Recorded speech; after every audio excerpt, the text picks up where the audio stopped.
Hey guys, I'm Dimension Jump and today I'll be reviewing The Legend of Zelda Breath of the Wild, which was released back in 2017 for the Nintendo Switch and the Wii U. Now this game is the sort of latest mainline Zelda game to come out, and it has been probably the most highly anticipated Zelda game of all time because because back in 2014 Nintendo had announced that they were in development of making a new Zelda game which was being Breath of the Wild, and there was like a small video showing a sort of like teaser trailer of what it was going to be like, and I believe AG Numa said it in an interview or something before he showed the video, saying that this world, this new version of Hyrule was going to be a completely different version of Hyrule that we had seen in the past, and he said that we could go absolutely anywhere and everywhere. So like we could go to the very very corners of the land and we could climb a particular mountain there and other stuff. And this game kind of shows what he's talking about, because this game is massive. It's the largest Zelda game ever, and it has the largest version of Hyrule we've ever seen, because within this game you can go to any corners of the world and just do stuff to your heart's content, because this game kind of switches the Zelda formula like a lot, because in previous games you would just set on a specific path and beating specific dungeons in a specific order. But with Breath of the Wild, you can basically complete the dungeons in any order you want, and you technically don't need to beat the dungeons to beat the entire game, which I'll explain a bit later in the review. But I should probably get on to the story. So the story of this game is that Link has awoken from this place called the Shrine of Resurrection, and he later finds out by the King of Hyrule that this thing called Calamity Ganon took over Hyrule 100 years ago, and it's now awakened. Now it's awakened again. And it's up to Link to basically free the divine beasts that are under Ganon's control and defeat Ganon and save Zelda, who's trapped inside Hyrule Castle, trying to seal away Ganon. And I think that's a kind of a good story, because it's, like every other Zelda game, is a different one that has different characters like you can interact with, a different version of the world that we can just run around in, and doing puzzles, mini games, side quests, and a lot of other stuff. But with this game, you can do a lot of stuff like the side quests, and also shrine quests, which are basically quests that you can do to look for these things called shrines. And what shrines are basically mini dungeons in a sort of sense, because you don't have your traditional temples or dungeons. The only dungeons in the game are the four divine beasts and Hyrule Castle, but with those ones, they don't really have that much in terms of puzzle mechanics, because with the divine beasts you only have to activate specific terminals and then activate the main terminal to free the divine beast.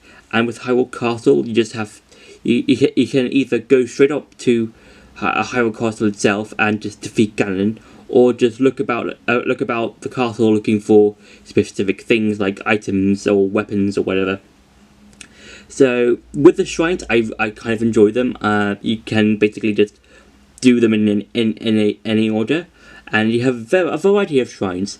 So there's the puzzle ones, in which you basically just do a specific thing, like triggering a certain button, or putting a certain pedestal where it's supposed to be, that sort of thing. And then there is the test of strength shrines, where you basically have to fight these small things called guardians, and they all go up in difficulty. So there's like the minor test of strength, then there's the modest test of strength, and then there's the major test of strength, and those are, like as I said before, range in difficulty. So the minor ones are quite easy to do. the modest are sort of like they're the medium hardest, and then the major ones are the most difficult. And then the final type of shrines there is the blessing shrines, which is basically you going up to the end and beating the shrine. That's it.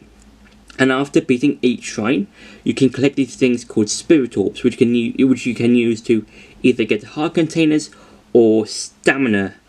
And for me, when I play the game, I always put the the orbs into my stamina, because I know that it'll help me out. Like when I'm doing specific things like climbing a mountain or just running from one part of Hyrule to the next part of Hyrule. But depending on what you do, you can either put your spirit orbs into either hearts or stamina vessels.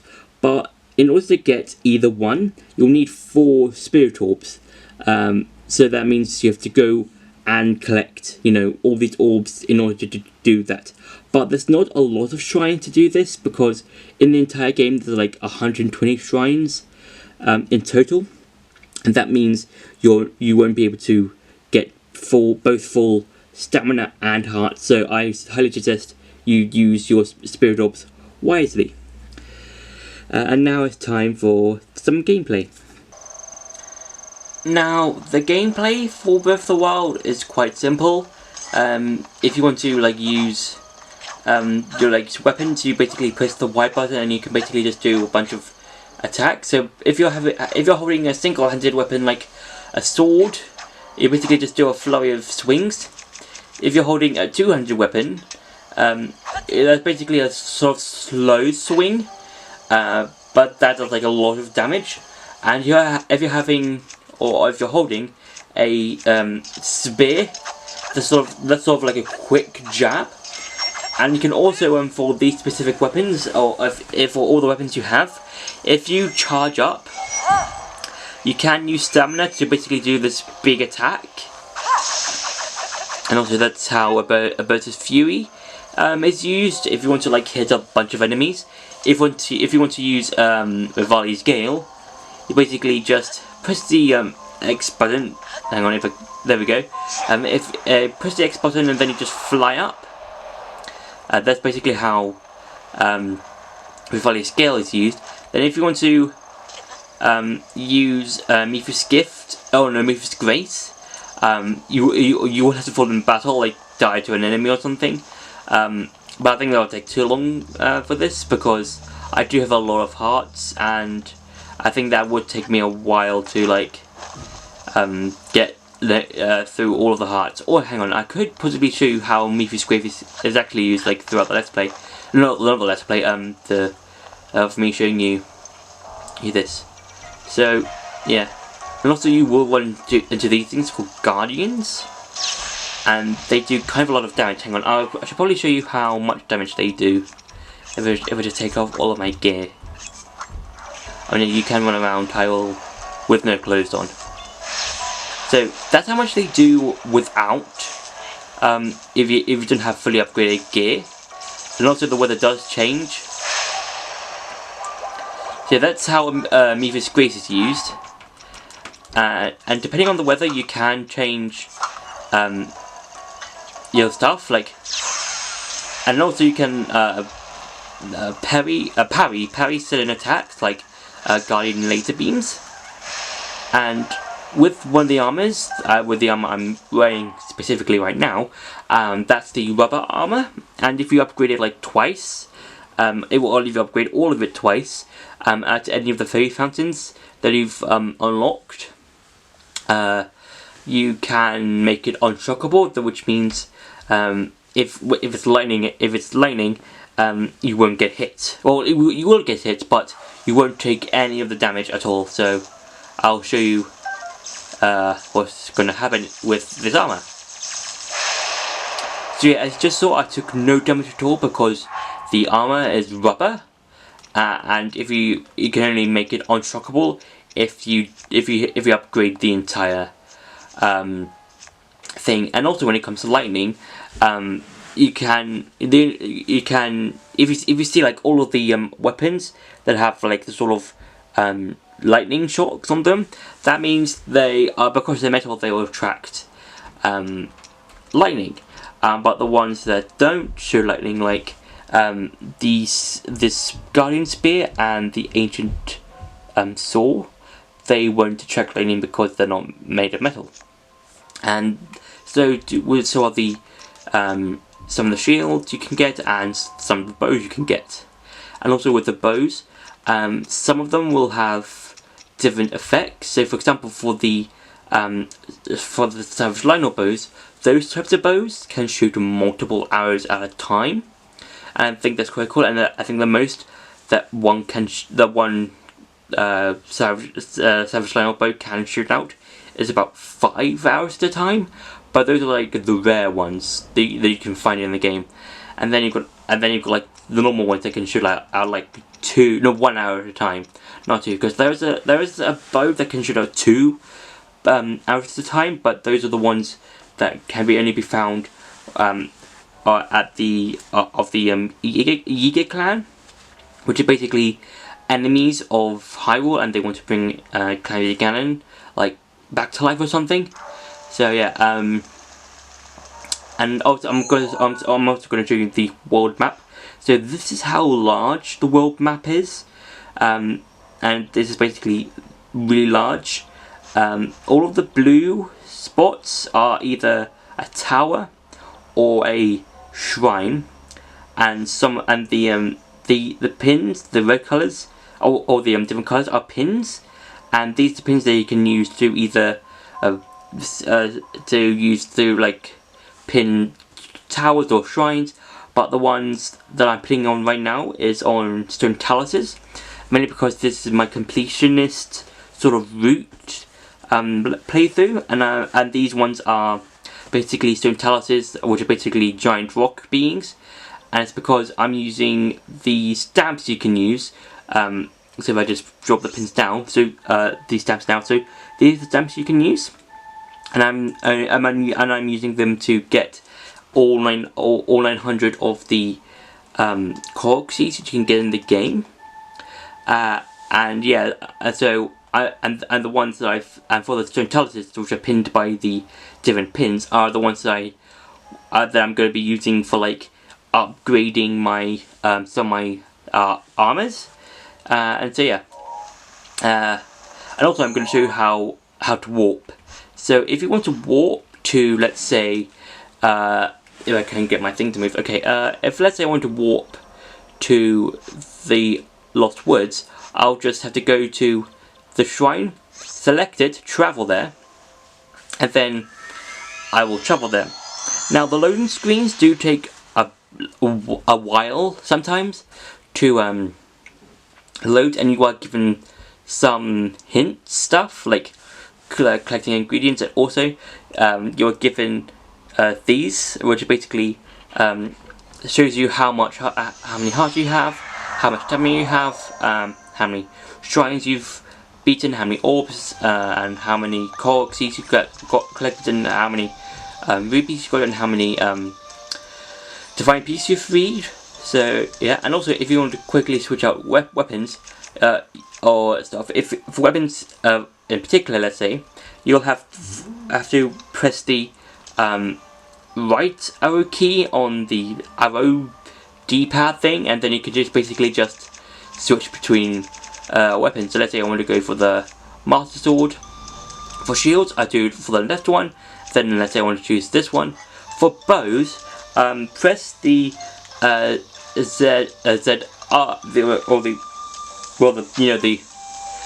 button that's I'll show you. So basically, press the Z2 button, which is probably know what the Z2, no, the R2 button is. So you basically press the R2 button. For the arrows, press the left one, and you can basically switch between arrows. Let's say I want to go for the shock arrows, and let's say I want to choose different a different bow.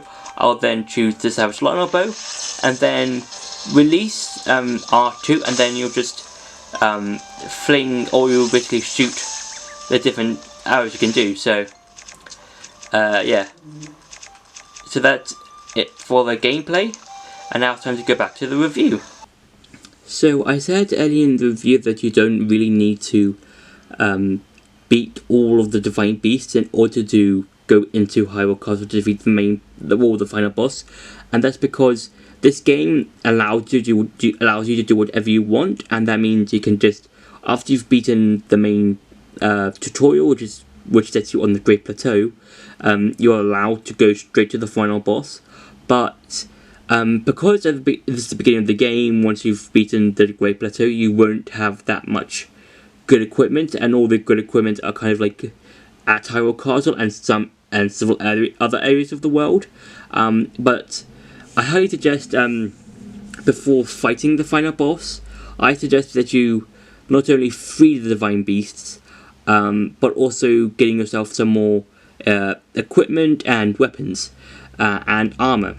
And that's because if you go to Hyrule Castle before any of those things, you will get wrecked by not only the final boss, but more likely the 4 main bosses of the Divine Beast, because if you don't free any of the Divine Beasts under Calamity Ganon's control, you will have to fight not only Calamity Ganon, but those blights, which are based on the Divine Beasts that they are controlling. So for Varanoboris, which is basically, and also, but before I mention the blights, each the Divine Beast is based on a different animal. So for Varanoboris, which is basically a giant camel, the boss for that one is Thunderblight Ganon. For Varuta, which is basically a giant elephant, you've got Waterblight Ganon. For Varmeadow, which is basically a giant eagle, you've got Windblight Ganon. And for Varadania, who's a salamander, you've got Fireblight Ganon. And also for the Divine Beasts, they've got their own champions, which you're told like quite early on in the game. And for the Divine Beasts, each one has a specific champion. So you've got for Varmeadow, you've got Rivali, who's basically a jerk, and he's the Irito champion, and the Iritos are basically these bird people that can do archery and stuff like that. For Varuta, you've got Mifa of the Zoras, and the Zoras are basically these fish people that can not only walk on land but also swim in the sea. For Varudania, you've got Daruk of the Gorons, who are basically these rock people that call each other brother. And for Varanoboris, you've got Bosa of the Gerudo, who is basically this tribe of only women, and they only have a man every 100 years, and whenever a man is born into the Gerudo, that man becomes king of all the Gerudo until like the next one comes and stuff like that. And you're told that each of these champions sacrificed themselves, or they kind of like died while they're trying to defend Hyrule. And once you defeat each Divine Beast, they give you their own ability. So for Bosa, she gives you Bosa's Fury, which is basically this giant lightning field thing, and once you release, in order to activate it, you have to press and hold the Y button, and once you release the Y button, you'll summon a big lightning strike, and it'll hit like all enemies that are encompassed in the radius of the field. For Daruk, you're given Daruk's Protection, which is basically this giant sort of orb thing that encompasses Link, and it can only use it like a few times until it breaks. And also all of the abilities that you get are only used like a few times. So for 3 of them you can use them 3 times, and for 1 of them you can only use once, which I'll explain later. For Rivali, you're given Rivali's Gale, which allows you to give you an upwards draft, and you can use it to use your paraglider and just get some extra distance. And for Mifa's for Mifa, you're given Mifa's Grace, which is when, if you die, or if you run out of hearts, you're not only will you be brought back to life, but also given some temporary hearts, which is quite cool, because these temporary hearts just give you a little bit more time to, like, if you're hit by a specific enemy, you can just those temporary hearts will just go, and then and they won't come back. It's kind of hard to explain because you're also given temporary stamina, which makes you go a little bit faster, not faster, but a little bit further to go to a specific destination. And the abilities that you can use 3 times is Abosi's Fury, Rivali's Gale, and Druig's Protection. That's because those are the ones that are kind of more useful compared to Mipha's Grace. Because with Mipha's Grace, you might let's say if you fall in battle to a specific enemy, you'll be given a Mipha's Grace to fully heal you. But with the other ones, you can use them more frequently and just help you defeat a lot of enemies. Now within this game, you can collect different pieces of armor. Now the armors range from your normal sort of armors to armors that you can find around the world. So you've got armors like the Hylian gear, the Knight's gear, the Royal Armor gear, and the Champion's gear, which is basically because Link is also a champion, he's given this tunic, and you can with it you can see specific enemies' health. Now this is kind of for if you sort of a nightmare for completionists, mainly because you can upgrade all of the armor because you can go to these very fountains to upgrade your gear to the best they can be. But in order to upgrade them, you need not only them but specific materials that you can find all over the world, and they can be a nightmare because they to get and upgrade, because the materials you can use range from common to rare. So you will have to use not only beat specific enemies but wait specific times of in-game time, because there's some of the armors who use these things called star fragments so you can upgrade them, and these star fragments pop up every now and again, and the only way you can see them is by this glowing light that can be shown in the sky when they land, and you will have to rush over to those specific star fragments in order to collect them. And also there's these things called Korok seeds, and you can use them to get more inventory by this guy called Hetsu, and the more slots you get, the more Korok seeds you'll need. And in the entire game there are 900 seeds, and you don't need all of them to get to upgrade every single slot, but you do need them all if you want the reward from Hetsu, which is basically Hetsu's gift, which is basically this giant golden poo.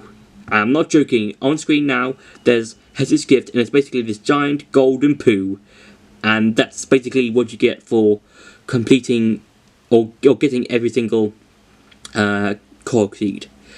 And now I'm going to be talking about my verdict of the game. So my final verdict for this game is that it's a really enjoyable game. It takes everything that we know from previous Zelda games and basically just makes it the game its own. And I do enjoy playing the game. I enjoy going and just playing throughout Hyrule, just getting Korok seeds, doing specific shrine quests, doing side quests, and just doing a lot of things.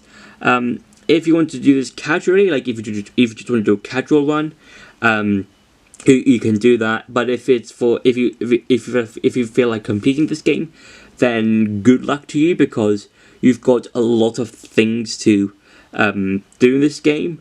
So as I said before, you've got not only have you got the armor upgrades and the Korok seeds, but you've also got to find all 120 shrines. You've got to also do this thing called the Hylian Compendium, which is basically you're given a camera rune on your Sheikah Slate, which is a thing that helps you throughout the game, and every single new bit of thing you find, it's added to the compendium, and there are various different entries you need to do for different sections. So you've got monsters, creatures, weapons, minerals, chests, that sort of thing. And also, this game has been given DLC, but I will be talking about the DLC next week. Yeah, kind of like how I did it with the Spider-Man PS4 game that was released back in like 2018 or 2017. I will be talking about the DLC next week, but yeah, it's quite cool. And also, before I forget, you can also use amiibos for this game. And what's quite cool about the amiibos is that not only you can basically get specific armors from the different Zelda games. So, for example, if you use let's say Smash Brothers Link, you can get the Twilight armor set, and also you can get Epona from Ocarina of Time, I think. And I think it's really quite cool because you can not only get the armors from from around the world, but also these specific Link amiibo sets. And also you can also get, not only can you get Link ones, but also there are also like the champion ones, and you can get like armors from them, but they only give you the helm of their specific divine beast. So, for example, for Daruk, he gives you the Varudania helm, and you can only get the champion armors if you beat like one divine beast. It doesn't matter if you beat like all of them. It's just like if you only beat one divine beast, you can get all of the helms. But like a lot of the other armors, you will have to upgrade all of the amiibo sets if you're looking for the completionist thing. So yeah, so for my final verdict of this game, I think it's really cool and interesting. I enjoy the entire game, and yes, and also as I said before, I will be talking about the DLC in next week's review. So yeah, I hope you enjoyed that video. Don't forget to like, share and subscribe, and I'll see you in the next video.